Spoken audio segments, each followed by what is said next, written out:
一言お祈りいたします。 Mari kita bersatu dalam doa. 天の地なる神様、 Bapa yang bertata dalam kerajaan surga, あなたのお名前を心から賛美いたします。 kami memuji muliakan Engkau, namamu melalui hati kami Tuhan. このクリスマスの日に Pada hari Natal ini, 私たちはそれぞれの仕事場、学校、家庭からこの場に集まってまいりました。 kami telah berkumpul dari masing-masing lokasi kami, baik dalam pekerjaan, dalam studi, maupun dari tempat kami tinggal. 神様を礼拝するためです。 Itu semua untuk memuji muliakan Engkau. 2000年前にイエス様が神であるの、神の子であるにもかかわらず人としてお生まれになった、そのことを覚えるためです。 2000 tahun yang lalu, Yesus yang adalah Allah sendiri telah lahir, dan untuk itu kami memperingatinya. どうぞこの礼拝を神様が導き祝福してくださいますように。 Tolong Tuhanlah yang memimpin dan memberkati ibadah kami ini. ひとときをお委ねし、イエス様のお名前を通してお祈りいたします。 Kami menyerahkan waktu ini dalam tangan-Mu, dalam nama Tuhan Yesus kami berdoa. アーメン。 Amin. どうぞお座りください。 Silakan duduk kembali.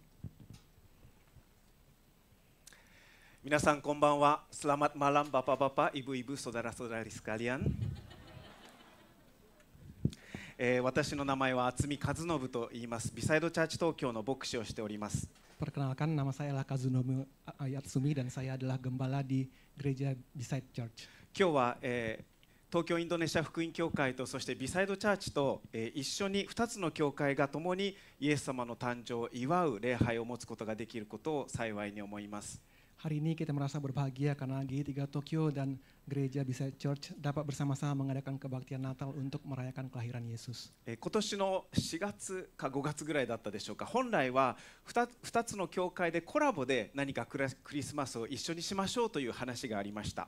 Mungkin sekitar bulan 7 atau bulan 5 sempat ada pembicaraan kolaborasi bersama antara dua gereja untuk membuat ibadah Natal.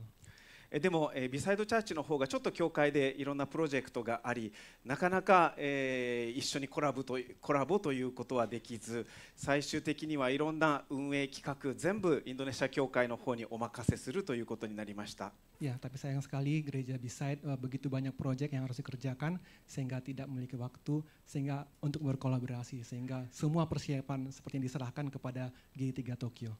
ビサイドチャーチ東京からは、じゃあ行ってこい、それで何度か一緒にやってる感を出してくださいみたいな感じで今日やってまいりました。 Ya, jadi saya sebenarnya sebagai utusan juga dari gereja Beside Church dan semoga hari ini boleh berjalan dengan baik. 今日はクリスマスということですけれども、皆さんはどのような思いでクリスマスを過ごしておられるでしょうか。 Hari ini adalah hari Natal bagi kita semua. Bagaimana peringatan Natal itu untuk kita? Apa artinya? 私たちはクリスマスに備えていろんなことをします。家をきれいに着飾ったり、クリスマスツリーを、したり、あるいはこういうふうな、オーナメントをつけたり、あるいはクリスマスのちょっとかっこいい年に1回しか着ないようなジャケットを着てみたり、そういうことがあるでしょう。 Ya, kita untuk menyambut Natal ini kita melakukan banyak hal. Kita mempersiapkan banyak hal, banyak dekorasi, bahkan juga kita memakai pakaian yang baik untuk menyambut Natal. いろんな準備をすることはとても大切ですけれども、今日私たちは一番大切なこと、私たちの心から心を持ってクリスマスを祝うということを共にしていきたいと思っています。 Jadi mempersiapkan diri untuk menyambut Natal itu baik, tapi hari ini kita mau merenungkan arti dari Natal itu sebenarnya. クリスマス、それは神の子であるお方が神ご自身であるにもかかわらずこの地上にお生まれになった2000年前に、それが第1回目のクリスマス、ファーストクリスマスです。 Anak tunggal Allah, bahkan Allah itu sendiri telah datang ke dunia ini sebagai manusia.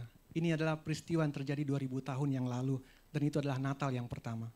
実はイエス・キリストの誕生というのはその生まれる700年も前から予言されていました。 Sesungguhnya kelahiran Yesus telah dibuatkan dalam perjanjian lama sejak 700 tahun sebelumnya. イエス様についての、イエス様が誕生するということについての予言は旧約聖書の中にだいたい300ぐらいあると言われています。 Dikatakan bahwa ada sekitar 300 nubuat dalam perjanjian lama tentang kelahiran Yesus.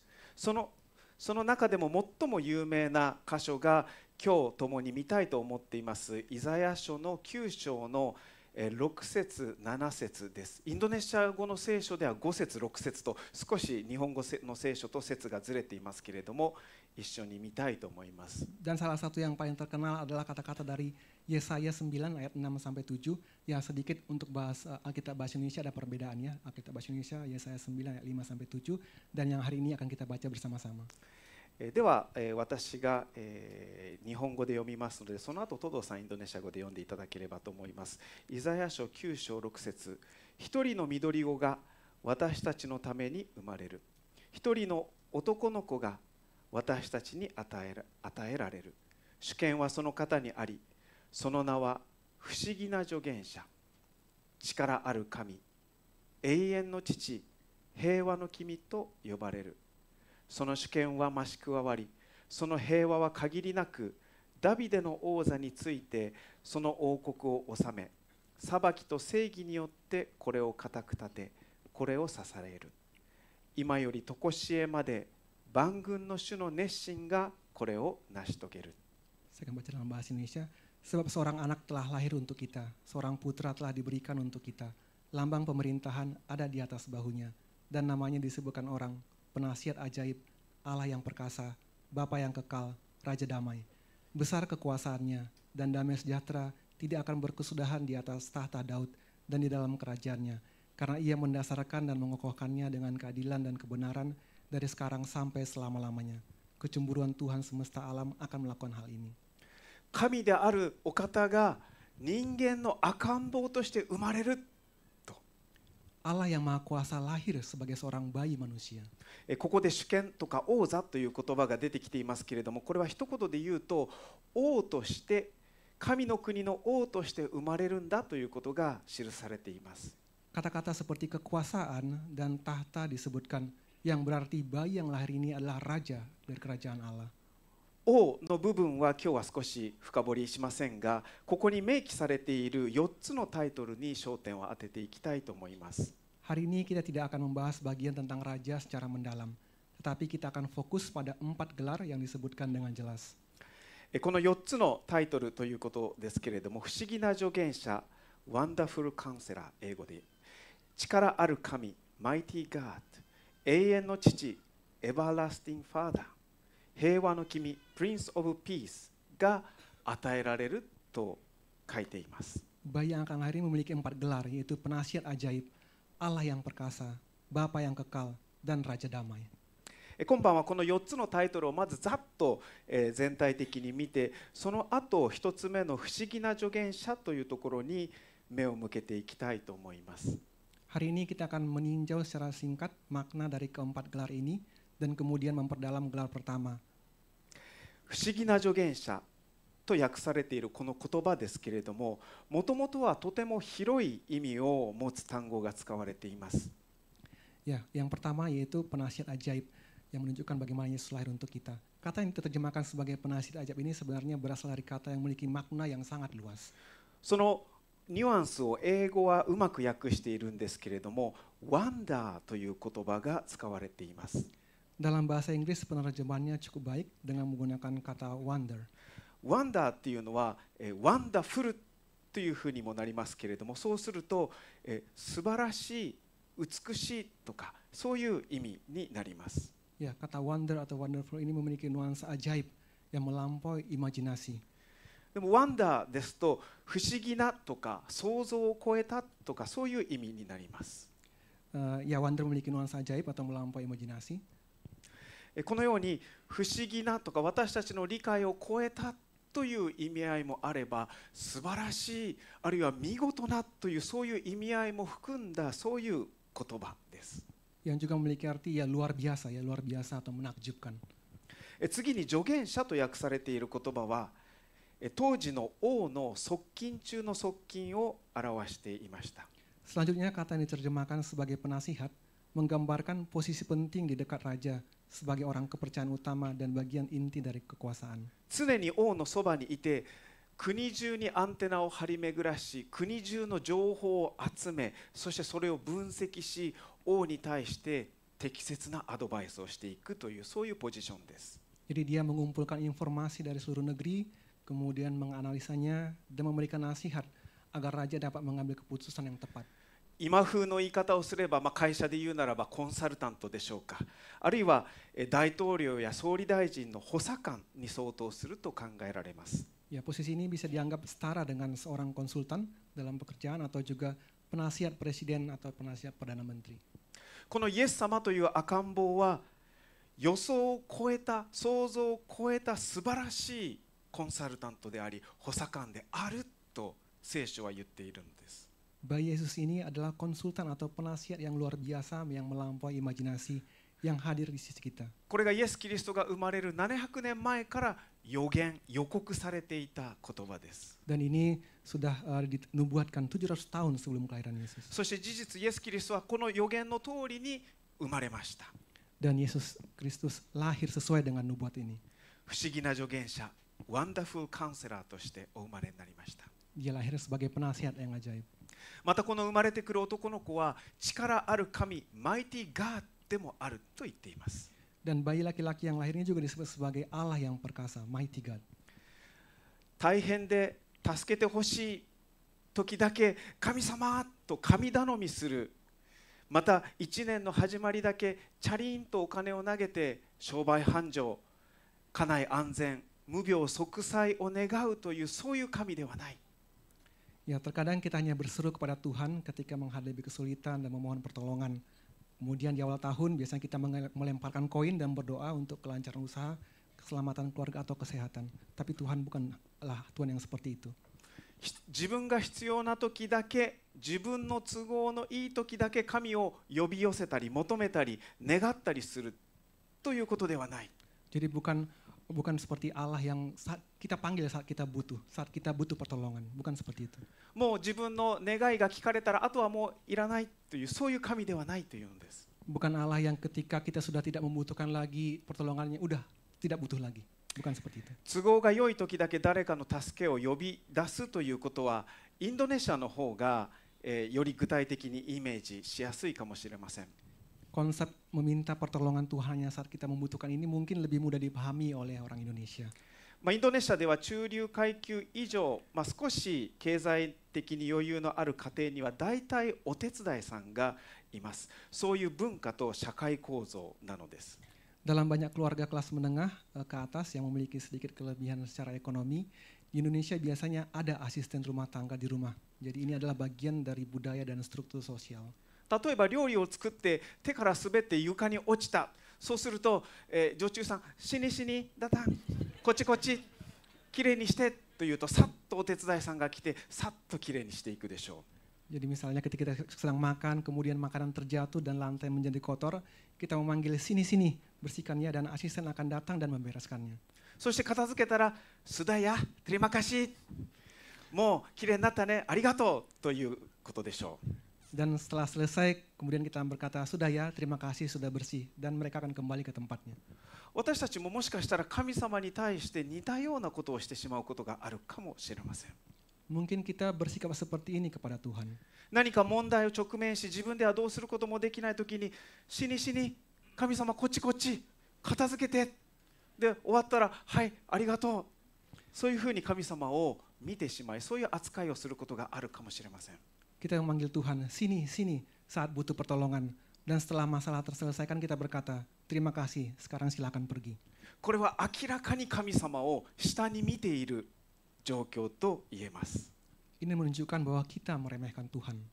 神様をお手伝いさんと同等に扱っている状況。 Kita menyamakan Tuhan seperti asisten rumah tangga. 神様は私たちの粗相やトラブルを処理するお手伝いさん、便利屋さんと見ているということです。 Kita menganggap Tuhan seperti asisten rumah tangga atau juga mungkin servis yang datang untuk membereskan masalah kita. でも神様というお方はそういうお方ではない、力ある神、マイティガードである。 Tetapi Tuhan bukanlah Tuhan yang seperti itu. Dia adalah Allah yang berkuasa, Mighty God. いつでもどんな時にも一緒にいてくださるそういうお方である。 Dia selalu bersama kita dalam segala keadaan. 私たちがもう自分ではどうすることもできないような事態に直面したときに、私たちのそばにいて、私たちの状況を変えるマイティー、力を持っているお方です。Dia hadir di tengah situasi yang tidak bisa kita atasi sendiri dan bahkan mampu mengubah seluruh hidup kita. イエス・キリストはこの力ある神としてお生まれになった。Dan Yesus Kristus lahir sebagai Allah yang perkasa. そして力ある神として私たちのそばに共に歩む神である。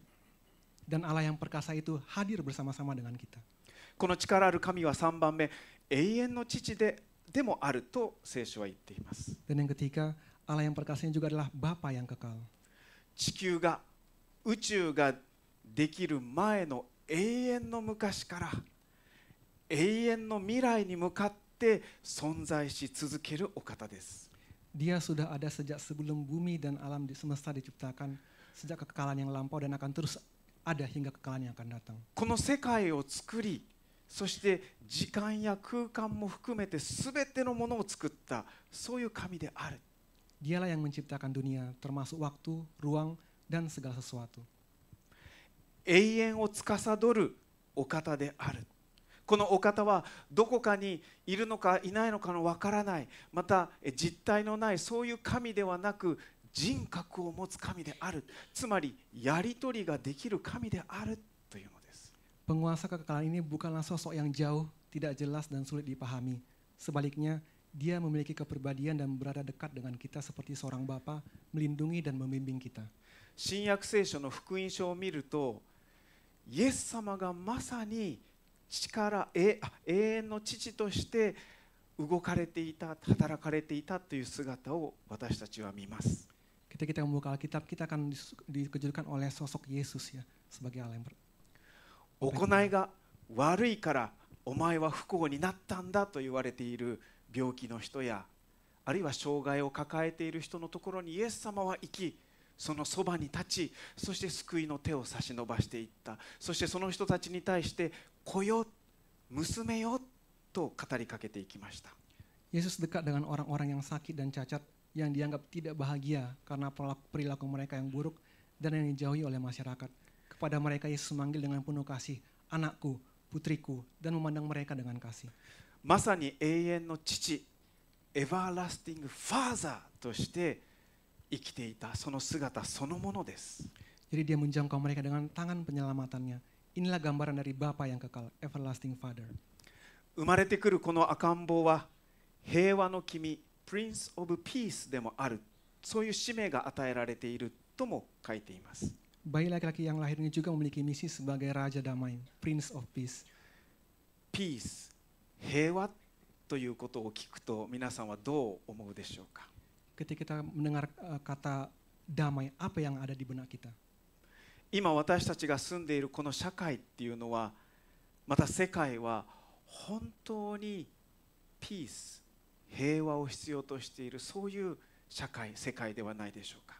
Apakah dunia tempat kita hidup sekarang ini tidak sangat membutuhkan damai? クリスマスデーの今日も、今この瞬間も人が人を殺しているという現実があります。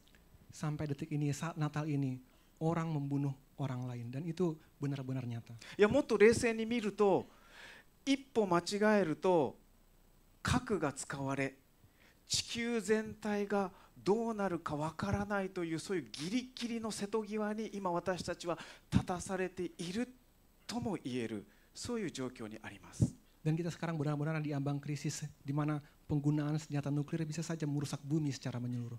社会を見てはどうでしょうか。 Kalau kita melihat masyarakat bagaimana? あらゆるところに分断があり、不一致、いざこざ、トラブルばっかりです。 Di mana-mana ada perpecahan, ketidakharmonisan, perselisihan dan berbagai masalah. テレビやインターネットのニュースを見てもそういうもので溢れています。 Kalau kita melihat televisi atau membaca surat kabar, semuanya penuh dengan berita seperti itu. いや、自分自身の置かれている自分の職場、学校、家庭の中、どうでしょうか。 Bagaimana dengan lingkungan kerja kita? Bagaimana dengan sekolah kita? Bagaimana dengan keluarga kita? 平和でしょうか。 Apakah ada damai? 本当に平和を必要としている、そういう状況の中に私たちは今います。 Kita benar-benar ada dalam keadaan kita membutuhkan damai dalam hidup ini. そんな私たちのところに平和の君、プリンス・オブ・ピースとしてイエス様がやってこられた。 Dan ke dalam dunia yang penuh gejolak ini, Raja Damai, Prince of Peace lahir. 神は私たち一人一人を決して見放すことはしない、見過ごすことはしない、必ず救うという神様の情熱がこもったメッセージが語られているのです。 Pesan ini membawa janji bahwa Allah tidak akan pernah meninggalkan umatnya satu persatu.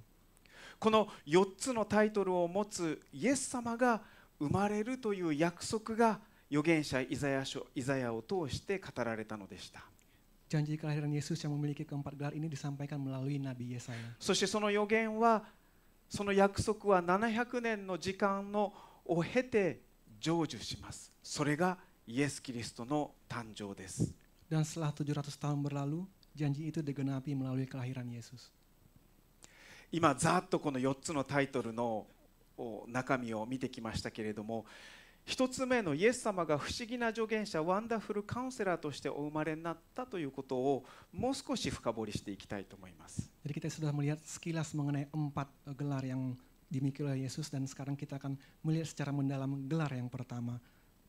イエス様は不思議な助言者として私たちのそばにずっと居続けてくださると聖書は約束しています。 Yesus terus berada di sisi kita sebagai penasihat ajaib.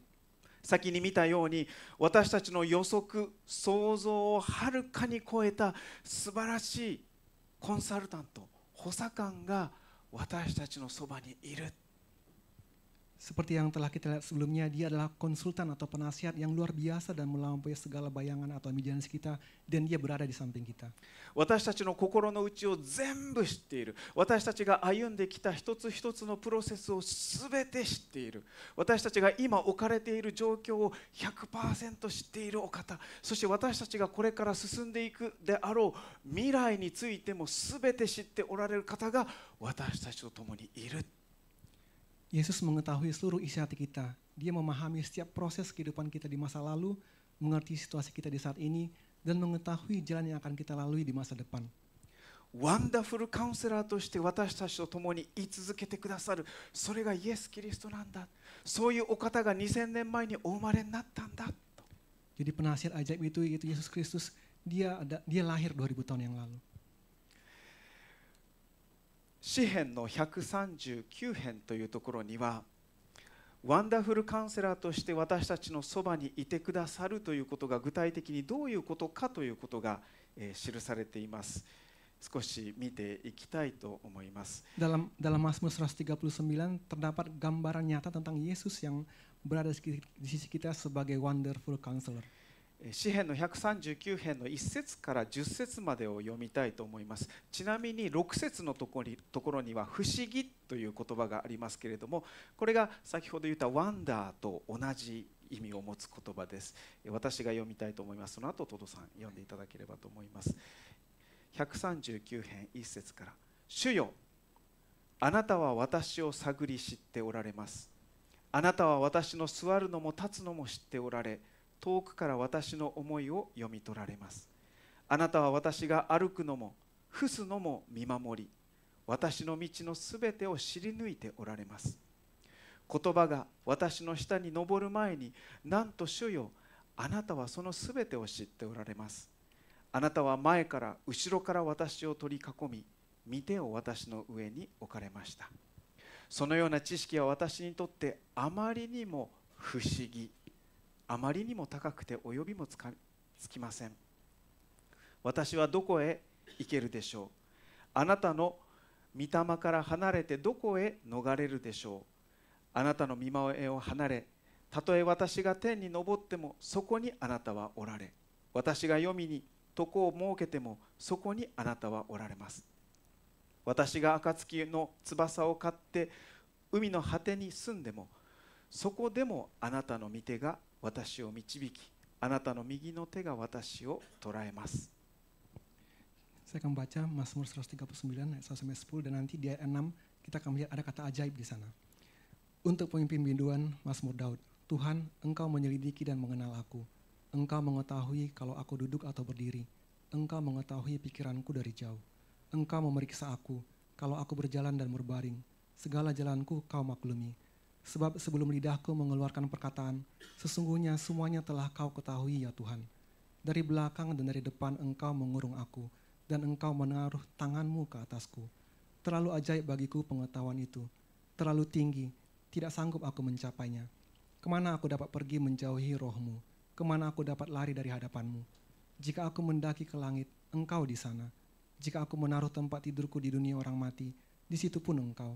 Jika aku terbang dengan sayap fajar dan membuat kediaman di ujung laut, juga di sana tangan-Mu akan menuntun aku, dan tangan kanan-Mu memegang aku.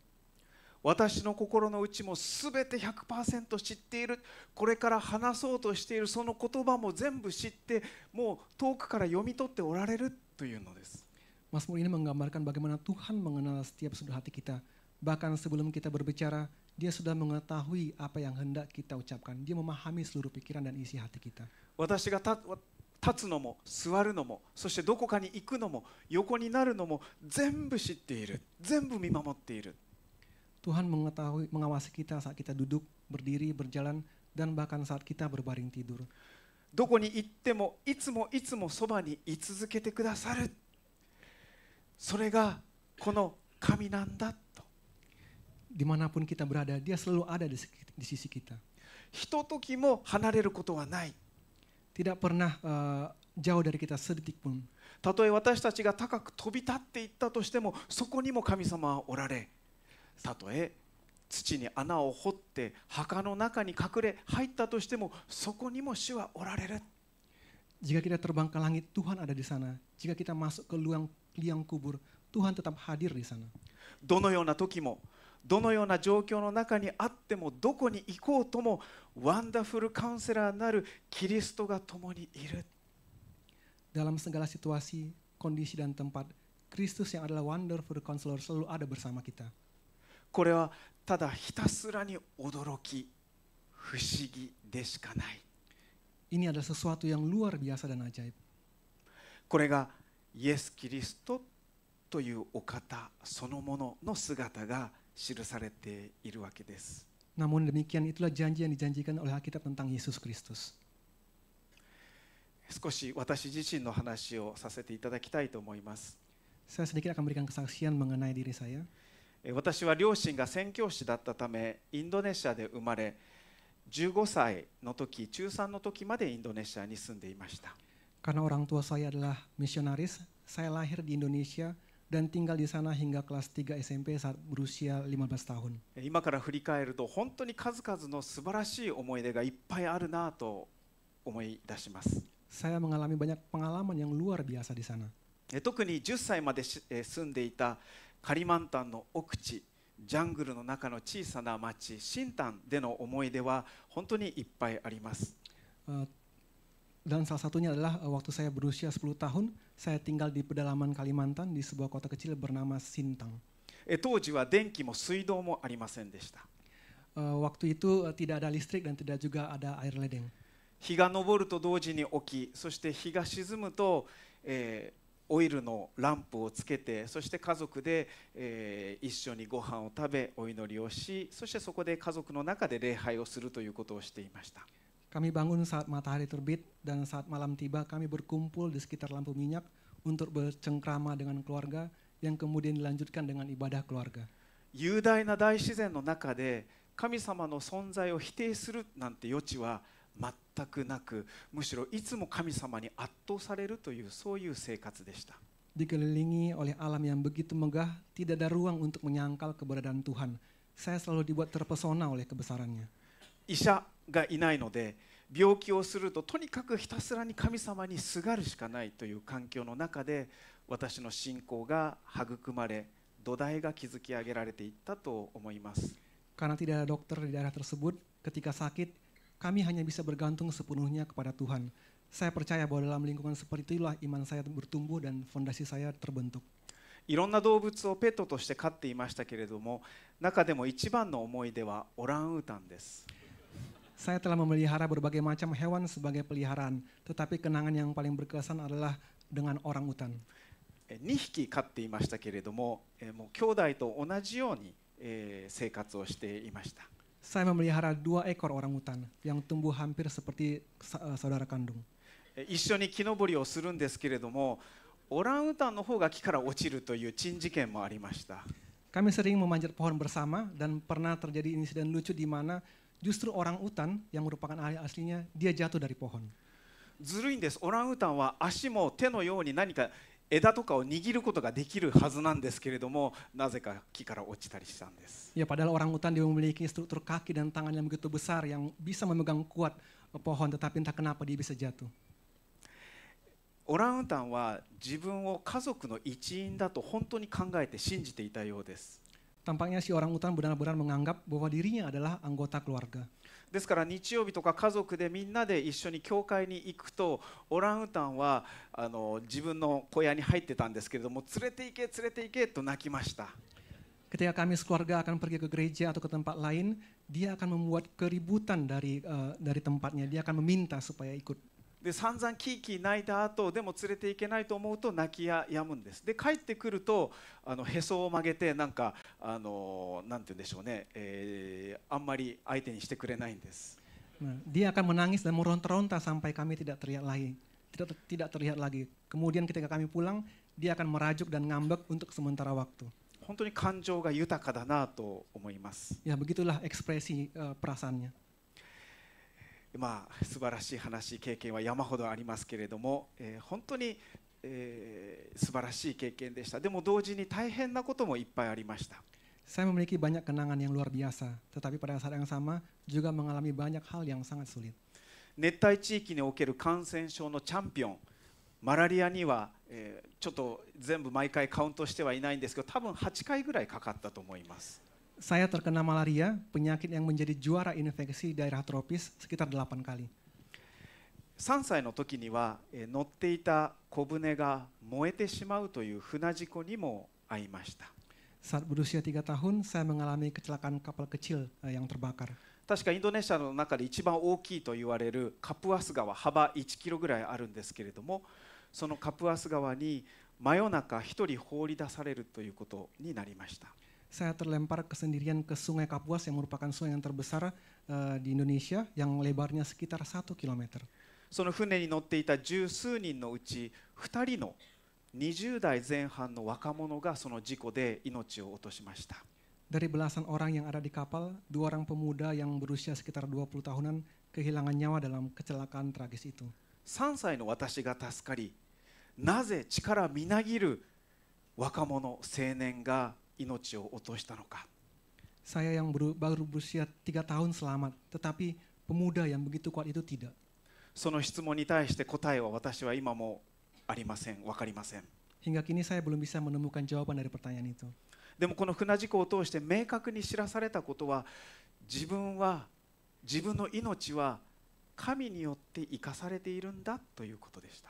Tapi melalui kecelakaan kapal ini, saya menyadari dengan jelas bahwa hidup ini bukan milik saya sendiri. この自分の命、自分の人生っていうのは自分のために生きるのではなく、もう神のために生きるために与えられているんだというふうに理解しています。 Ya, bahwa hidup ini bukanlah hidup untuk saya sendiri, tapi hidup untuk yang diberikan untuk Tuhan.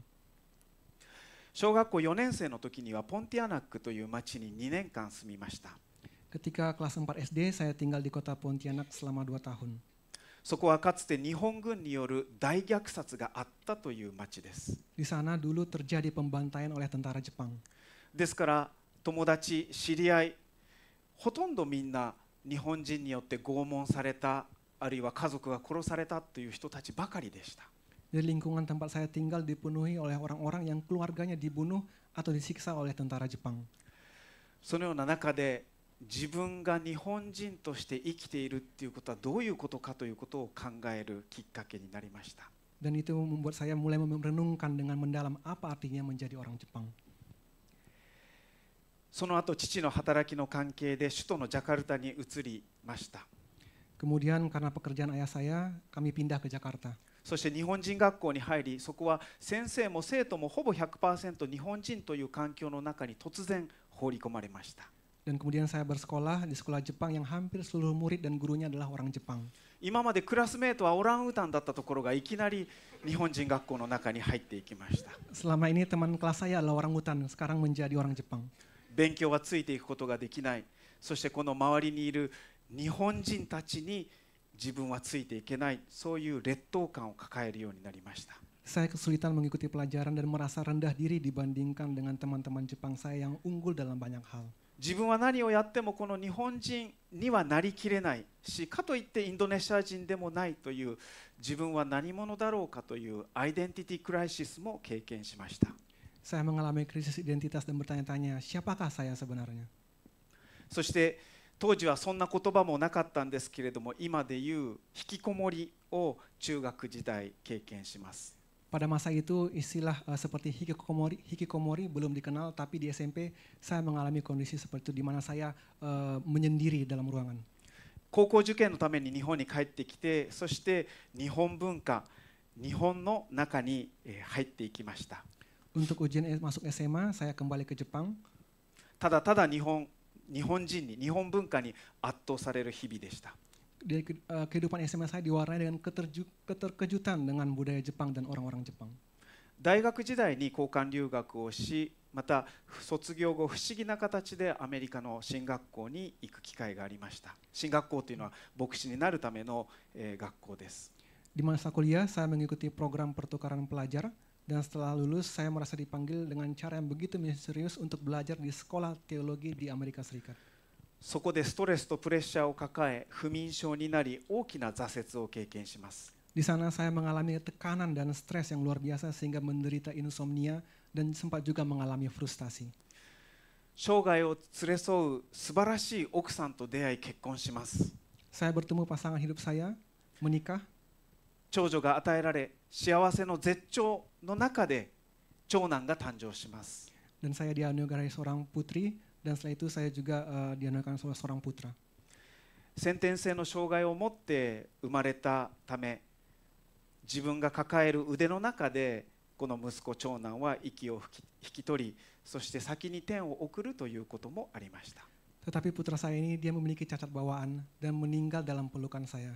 Jadi kami harus mengantarnya lebih dulu ke surga. このようにザザザザッと私の人生のダイジェストをお話しさせていただきました。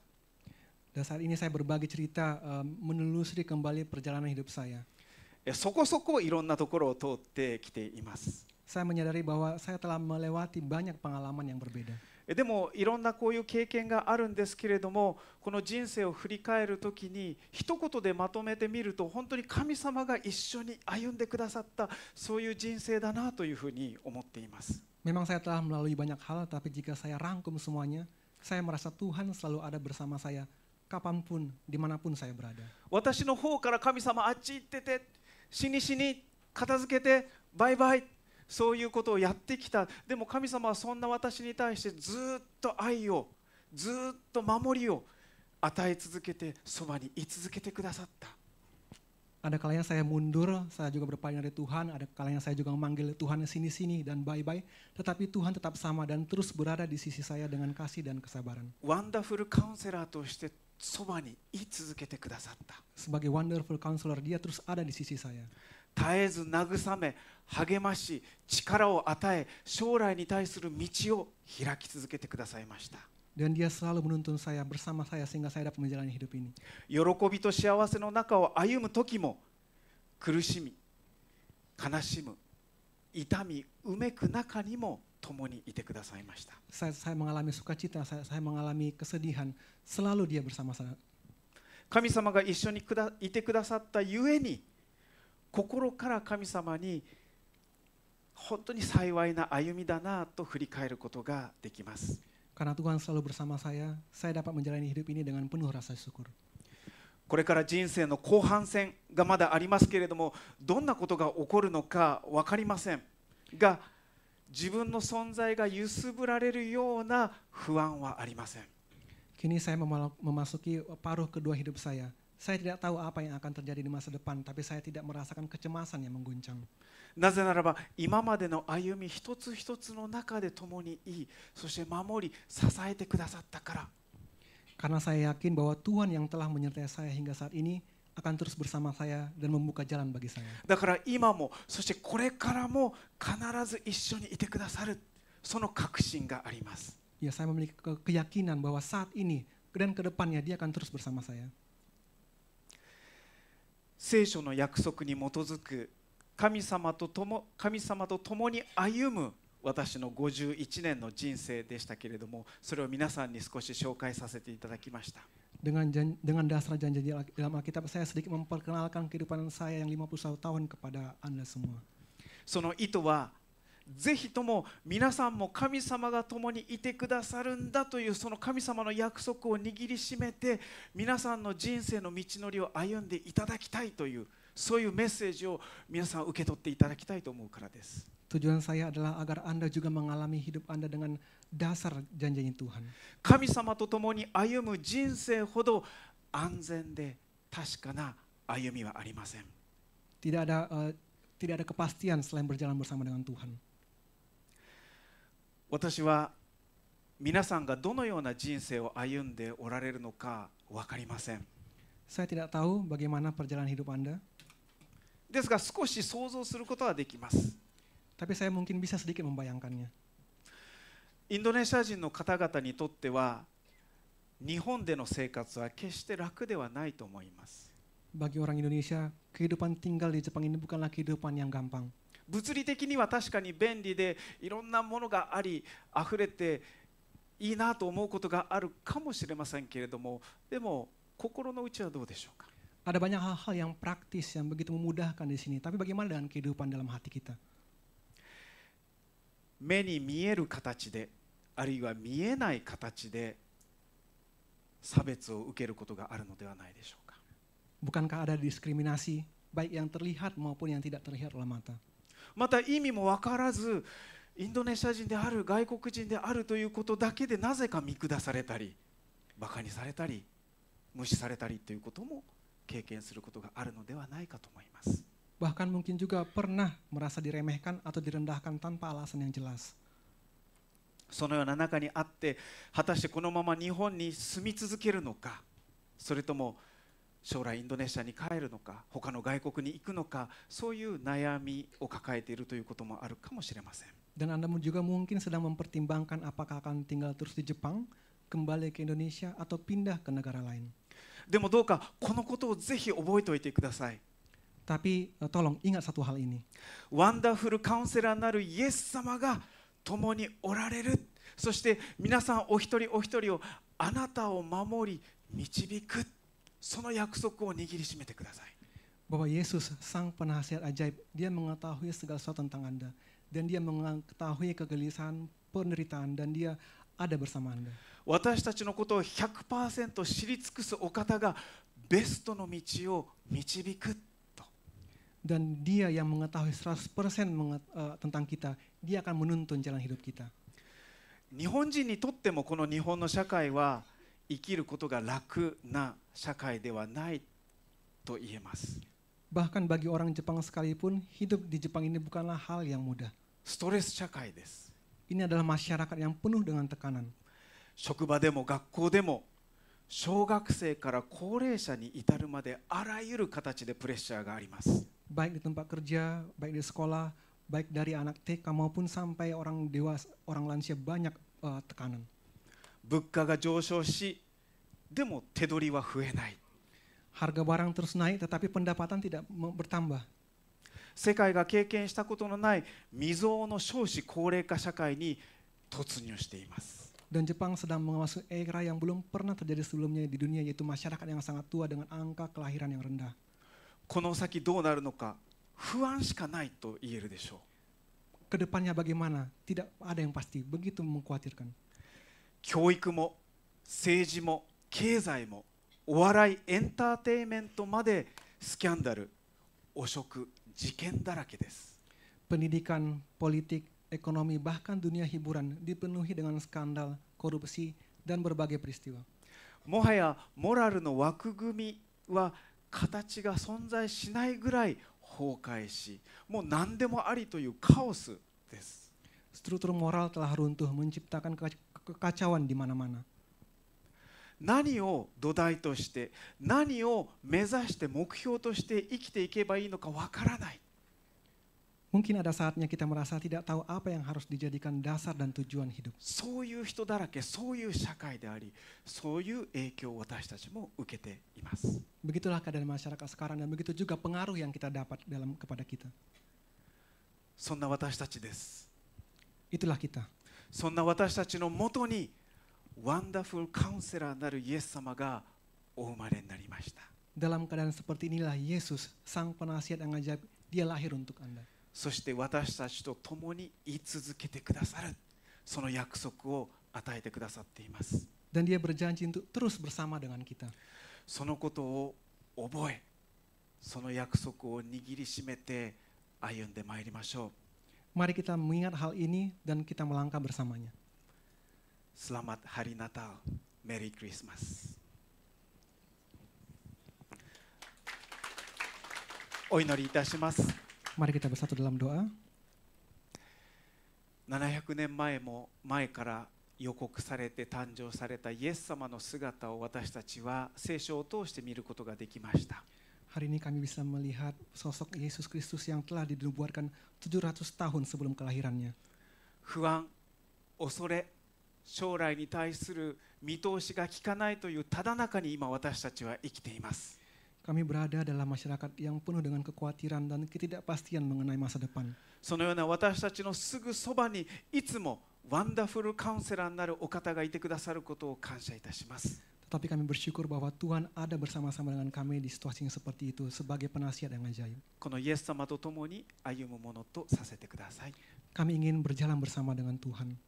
イエス様の誕生を心からお祝いし、このひとときを感謝し、イエス様のお名前を通してお祈りいたします。 Kami menyambut dengan sukacita kelahiran Tuhan. Kami menyerahkan dalam nama Tuhan Yesus. Amin. Amin.